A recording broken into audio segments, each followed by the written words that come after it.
Samsung பிராண்டில் புதுசாக வந்திருக்க இந்த சைட் பை சைடு ஃப்ரிட்ஜை பற்றி பார்க்கலாம். அதுக்கு நான் சேனல் சப்ஸ்கிரைப் பண்ணல அப்படின்னா சப்ஸ்கிரைப் பண்ணி வச்சுக்கோங்க. இது ஒரு 653 லிட்டர் கெப்பாசிட்டியில் side by side refrigerator 5-in-1 convertible mode கொடுத்துருக்காங்க. 5 விதமாக நீங்கள் வந்து ஃப்ரிட்ஜை கன்வெர்ட் பண்ணி யூஸ் பண்ணிக்கலாம். குவாலிட்டி வைஸ் பார்த்தீங்க அப்படின்னா ரொம்ப சூப்பராகவே கொடுத்துருக்காங்க. ஒரு சைடு ஃபுல்லாகவே ஃப்ரீசர், ஒரு சைடு ஃபுல்லாகவே ஃப்ரிட்ஜ் கொடுத்துருக்காங்க.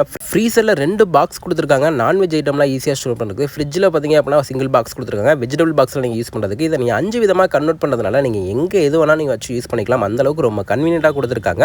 சைடில் பார்த்தீங்க அப்படின்னா கண்ட்ரோல் பட்டன் கொடுத்துருக்காங்க. வித் வைஃபை ஆப்ஷனோட மொபைல் மூலியமாக நீங்கள் எங்கேருந்து வேணால் அதை கண்ட்ரோல் பண்ணிக்க முடியும். ஃப்ரிட்ஜோட காஸ்ட் வந்து பார்த்தீங்க அப்படின்னா 79,990 வரும். யாருக்கெல்லாம் பிடிச்சிருக்கோ ஒரு லைக் பண்ணிக்கோங்க. இது மாதிரியான வீடியோலாம் வேணும் அப்படின்னா கண்டிப்பாக கமெண்ட் பண்ணுங்கள், மேக் பண்ணுறேன்.